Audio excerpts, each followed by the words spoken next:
voltando com o nosso vitrine, né? Vocês viram no nosso primeiro bloco, né? A presença, a entrada do Gastão Reis, que é o nosso próximo convidado. Aliás, já é o nosso parceiro de muito, já estive aqui várias vezes, né, em várias ocasiões falando, sempre, né, entre diversos conteúdos, tem aquela espinha dorsal na história que está muito ligada à história de vida dele, que certamente é a grande paixão dele, que é o estudo e a prática do empreendedorismo, não é isso, Gastão? Com certeza, Kátia. Em primeiro lugar, agradecer a oportunidade de estar aqui novamente com você, né, com os telespectadores, e realmente a paixão que eu me vi tomado, né, você conhece dos tempos do Empretec, já há mais de 10 anos, foi justamente porque ficou muito claro para mim que os povos, né, que avançam, que conseguem realmente melhorar de vida e consolidar, digamos, um novo patamar, né, de qualidade de vida, de padrão de vida, são povos onde o espírito empreendedor conseguiu florescer, ou seja, tinha um ambiente que favorecia. Indiscutivelmente, as pessoas podem se surpreender, mas o Brasil não está exatamente nesse contexto. Ele realmente criou o Estatuto da Microempresa, enfim, essa coisa toda, buscou facilitar de alguma forma, mas não é o suficiente. Hoje, realmente, você iniciar um negócio no Brasil, sobretudo quando ele adquire, digamos, um porte um pouco maior, é bastante complicado, né? Eu diria, sem me estender muito, a gente tem três torniquetes, né? Você tem um torniquete tributário, né? Você tem o torniquete burocrático, né? Dificuldade, que é fazer qualquer coisa, e ultimamente o torniquete ambiental. Você chega num banco, temos sim, o senhor quer empréstimo, o senhor tem licença ambiental? Como 99% das empresas não tem, você não leva, né? Então, o natural seria aliviar alguma perna desse tripé, né? No caso ambiental seria... Bom, você vai ter que ter um compromisso de se enquadrar, 2, 3, 6 anos. Mas a resposta é não. Então, digamos, recursos que você poderia obter, você não consegue chegar lá em função dessas exigências. Você está falando desses torniquetes, e aí eu fiz uma ponte para a questão do tripé, né? Sim. Você falou de ambiente e de clima. Nós temos essas duas questões, que é um cenário propício ao florescimento do empreendedorismo, e tem também, que é algo que você também conhece, que que empreendedorismo a gente, embora não se ensina, aprende-se. E eu acho que criar a cultura desde cedo, muito cedo, na educação infantil, né, quando você está, o pai, porque tem a questão do exemplo, o contágio pelo exemplo. Se você tem um pai que sempre foi empreendedor, naturalmente este filho, esta filha, né, terá um exemplo e vai realizar. Né? Um bom exemplo disso, Kátia, é de um amigo meu da UFRJ, né, que era um diretor, enfim, coordenador lá enfim, um grupo, né, que cria empresas, incubadoras de empresas, foi visitar uma grande universidade americana que era famosa por ter gerado grandes empreendedores, e em determinado momento ele perguntou à reitora, muito solícita e tal, onde é que está a incubadora de empresa de vocês? E ele se surpreendeu muito com a resposta dela, no sentido de que nós não temos aqui, porque a cultura empreendedora está tão impregnada, digamos assim, no DNA dos americanos, em especial de quem vai para aquela grande universidade, que infelizmente que é automático. Agora, isso não é nenhum determinismo. Se você não tem, você cria, né? Mesmo em comércio internacional, você não produz bem tal produto, você pode criar vantagem comparativa. Você se investe, se estrutura e chega lá, né? Isso realmente, mas é interessante como essa questão de você criar essa cultura, né? No final vai, num bom sentido, o piloto automático, né? Inserir, assim como se resgatou a filosofia, inserir no currículo das escolas, né? Seria uma belíssima proposta. Muitos cursos superiores hoje já têm empreendedorismo, como né, você conhece bem isso. Já estamos aí já há uns 10, isso 15 muito anos. Positivo. Quer dizer, em termos acadêmicos, que eu me recordo em termos Brasil, o nosso referencial é o Dolabella, né? Que começa com 2 publicações. Depois há um contágio, quer dizer, já vem essa cultura, essa integração, né, entre as instituições internacionais, mas você vê esse movimento muito já consolidado nas universidades, mas o contágio ainda não aconteceu nos currículos das escolas. Eu vou passar um dado para você que é extremamente interessante, porque, digamos, há 10, 15 anos atrás, né, você só tinha... Existe a divisão clássica empreendedor por necessidade e por oportunidade. Aquele sujeito que vai para a rua vender alguma coisa porque ele está desesperado, precisando, né, ter alguma renda, enfim. E o Brasil, há cerca de 10 ou 12 anos atrás, tinha apenas 45% dos empreendedores, né, eram por oportunidades. Hoje, esse número já atingiu 70%. Então, houve uma mudança qualitativa dos nossos tempos do Empretec para hoje, né, no sentido de que as pessoas estão prospectando oportunidades, né, e realmente lançando mão delas. Essa é uma mudança que eu reputo extremamente importante, digamos, nesse mercado, entre aspas, de empreendedores, né, no Brasil. Mas estamos falando agora do seu Revele-se Empreendedor. Eu não sei se você se recorda, assim, acho que nós somos amigos já há mais de uma década, né? Vamos dizer isso. Com certeza. Assim, né? Parceiros, né, de projetos de empreendedorismo e tudo mais. Da inserção, eu acho que foi desde até que Petrópolis, Tecnópolis, nós nos conhecemos e caminhamos juntos aí nessas trilhas do empreendedorismo. E eu sempre dizia assim, você escrevia o Smart 30. Isso, exatamente. Eu passei 10 anos escrevendo 10 anos, eu falei, mas você tem que virar livro, você tem que virar livro, você tem que virar livro, e aí nasceu. Né? Eu até vou pedir, por favor, se puder colocar. Vamos falar um pouco sobre a gestação, num bom conceito, né? essa gestação e a realização. Como é que foi escrever? Eu vou explicar como é que esse livro acabou nascendo. Na verdade, eu durante muitos anos, cerca de 10 anos, escrevia toda semana o Smart 30, o boletim do empreendedor, né? O 30 se revela os 30 comportamentos característicos do empreendedor, e o Smart é aquela coisa, a meta tem que ser específica, mensurável, né? Alcançável, relevante em termos pessoais, temporal, ou seja, com data para acontecer. Se a sua meta não satisfaz esse requisito, você não tem meta, você tem um vago desejo. Então, em determinado momento, Kátia, eu me dei conta que eu tinha mais de 400 edições, né, do Smart 30, o boletim do empreendedor. E aí me bateu aquele negócio, você insistia, minha mulher vivia há anos insistindo, e não sei o quê, enfim, e chegou um momento que eu falei, não, eu vou sentar, né, e realmente dar uma olhada nessas 400 edições e distribuir mais ou menos em termos daquelas 10 características da personalidade do empreendedor e pegando crônica para ilustrar cada um dos 3 comportamentos que se encaixam dentro de cada característica, né, da personalidade do empreendedor. E foi assim que nasceu esse livro. Deve ter sido difícil selecionar entre tantos. Deve, porque você quando faz um boletim semanal como eu fazia, você nem sempre, digamos, está seguindo uma ordem, né? Diz assim, não, a primeira característica é essa, eu vou escrever sobre o primeiro comportamento, sobre o segundo. Você vai escrevendo. Então, você tem que fazer, digamos, uma triagem para adequar os textos ao contexto. Até porque, né, você fazia uma coisa muito interessante faz uma coisa muito interessante no Smart 30, que traz aconteceu alguma coisa na semana, aí você vai e reveste aquilo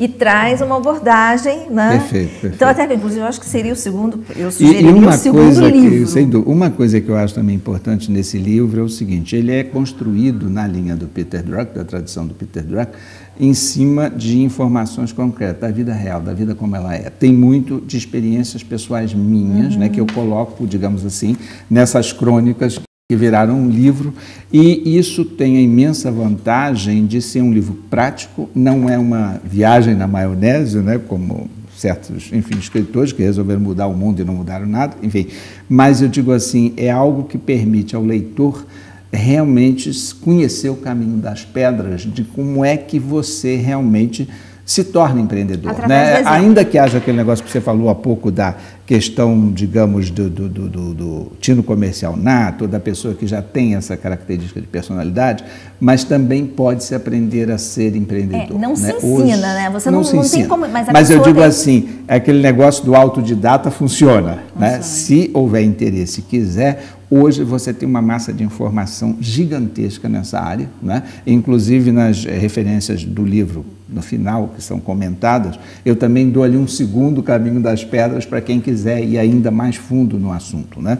E certamente eu acho que nisso eu contribuo tanto no nível individual e também fico muito feliz porque eu acho que também é uma contribuição para que o país melhore, né? Quanto maior for o número de empreendedores, eu acho que melhor será o nosso país.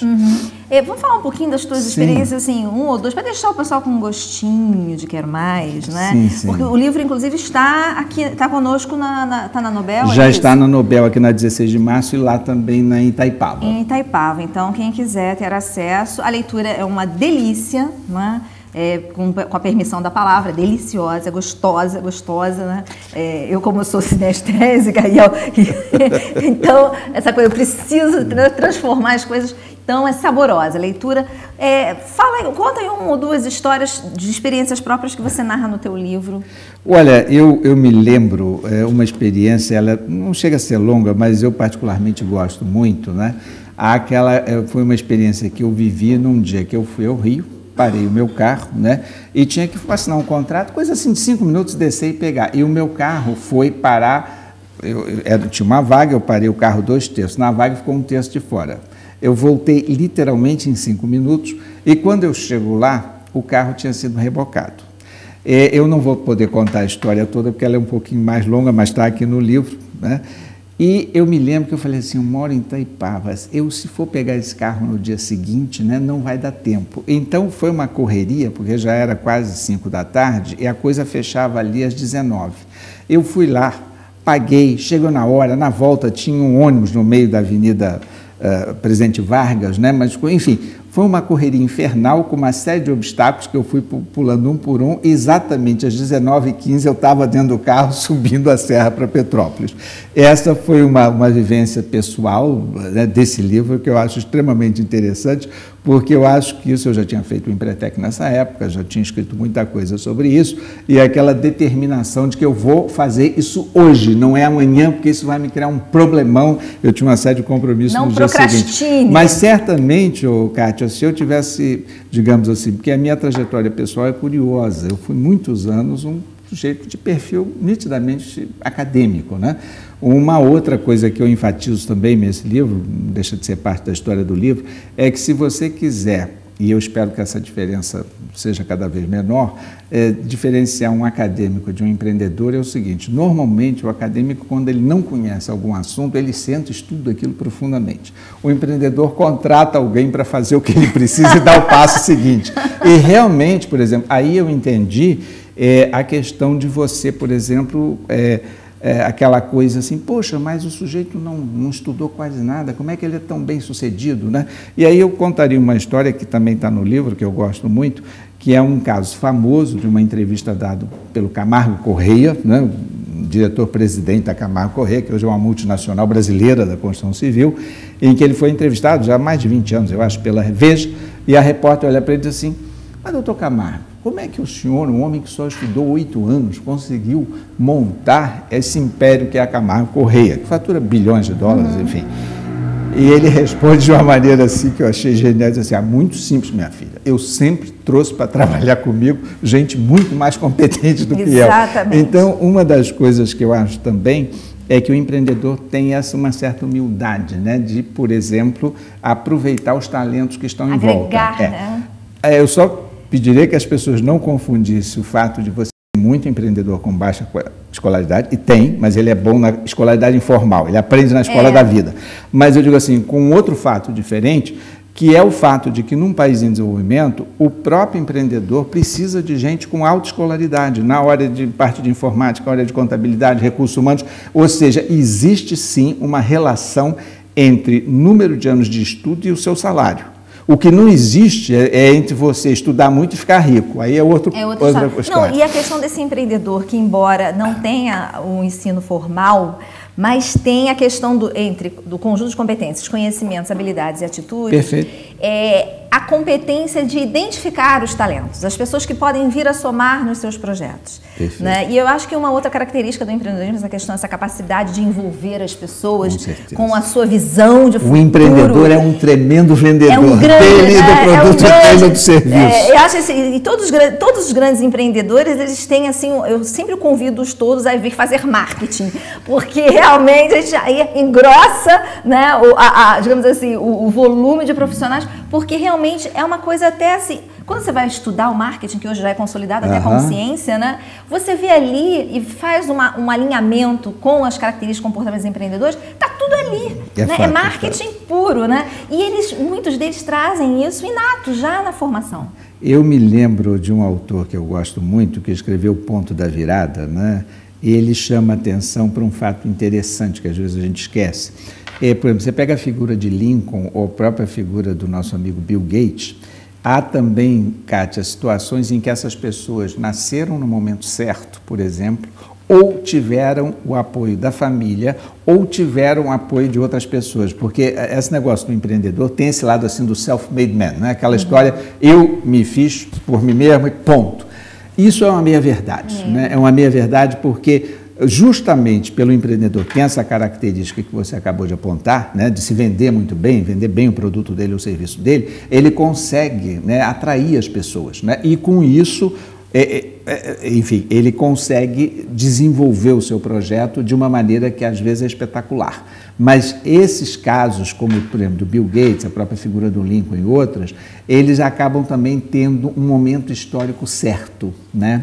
Por exemplo, uma coisa que eu achei interessante sobre o Bill Gates é que em determinado momento, né, da vida dele, ainda muito jovem, ele era de longe o sujeito que tinha um computador em onde ele podia elaborar programas que você praticamente não tinha nas outras universidades americanas. Eu não, digamos assim, não sei os detalhes dessa história, mas é bastante ilustrativo porque ele estava na ponta, ele aproveitou imensamente essa oportunidade que a universidade onde ele estava dava e realmente, aí o resto da história todo mundo conhece. Não, é interessante porque nós estávamos em aula conversando com os meus estudantes, né? E nós estávamos falando justamente essa coisa de que houve, você falou, o momento certo, o momento histórico. Houve realmente um momento histórico, você faz um corte e você identifica que os grandes projetos surgiram nas garagens. Né? Eram desde bandas até as grandes corporações que hoje estão consolidadas, né? Até muitos, por exemplo, saiu uma matéria questionando o valor do Facebook, as ações caíram, então, mas não tira, né, a genialidade do projeto, né? Rede social é uma realidade. E eu até aproveitava, que eu acho que os telespectadores vão gostar de uma história que a mim me é muito cara, que é a as baterias Moura, né? Eu sempre me imagino assim. Nasceu numa cidadezinha, 200 quilômetros do Recife, em Pernambuco, perdida, 60% da população analfabeta, e eu me imaginava assim, eu, economista, fazendo enfim, de férias, entro num bar, peço um cafezinho, chega o senhor Moura, pede um cafezinho, o senhor está apressado, agitado, e a cidade muito analfabetismo, sem esgoto, sem nada, aí trocando ali umas palavras com ele, quer dizer, uma situação imaginária, eu pergunto o que é que ele faz, não, eu estou produzindo baterias, né? Eu, naquela época, se fosse como economista, assim, eu acabei de ter uma conversa com um doido, né? Esse cara deve ter escapado de algum hospício, esqueceram de botar a camisa de força nele. E esse indivíduo hoje produz a maior parte das baterias que entram nos carros brasileiros, né? E realmente ele estava a 2.000 quilômetros, mais até, do centro nervoso da indústria nacional, que era em São Paulo, né? Isso há 40, 50 anos atrás. É incrível, quer dizer, o cara bolar de fabricar bateria no interior de Pernambuco, numa situação completamente adversa, e conseguir chegar lá. O empreendedor tem esse lado também, que você fica assim, caramba, parece meio milagre. Você tem esses casos também, né? Com tudo, contra tudo e contra todos, e consegue chegar lá, né? Bom, isso é admirável. Gastão, olha só, parabéns. Muito obrigado. Fiquei muito feliz. Ainda mais você fez a revisão também, agradecer de público. Eu tive o privilégio de fazer uma leitura, digamos assim, do manuscrito, né? Trocamos e-mails, eu já estava muito feliz e empolgada, quero te dar parabéns. Muito obrigado. Certamente não foi fácil você fazer essa compilação, mas eu acho que você tem aí, já do segundo e terceiro livro, já está praticamente... Meu editor já está me espetando. Já está te cutucando, né? Então, olha, já na Nobel, revele-se empreendedor. E quem não porque a gente vai passar isso na internet, isso vai girar mundo, né? A gente fala do giramundo. O e-mail, eu vou fazer o Smart. O meu é Smart. Eu tenho, quer dizer, ou o meu site, né? Que pode ser www.gastãoreis.com.br, que é mais fácil de lembrar, e o e-mail que eu continuo usando o outro, que é o www.smart30, como em inglês, SMART, número 3, número 0.com.br. Terei muito prazer em responder, enfim, qualquer contato que for feito. Ótimo. E quero que você retorne para nós falarmos mais dessas histórias empreendedoras. Com certeza, Kátia, com o maior prazer. A Cristina vem aqui de 15 em 15, ela vem para falar, nós falamos de recursos humanos. Aí você vem, claro, de acordo com a disponibilidade da sua agenda, porque você é um empresário, um grande empreendedor, né? Mas se você puder vir, nos dá aí com o maior prazer. Um pouco da sua sabedoria empreendedora para nós. Kátia, muito obrigado pela oportunidade. Eu espero estar aqui em contato no futuro com os telespectadores, né? Falando de um assunto que para mim virou uma cachaça. Né? Uma grande paixão, né? Uma grande paixão. Obrigada. Nós vamos para um pequeno intervalo, já voltamos.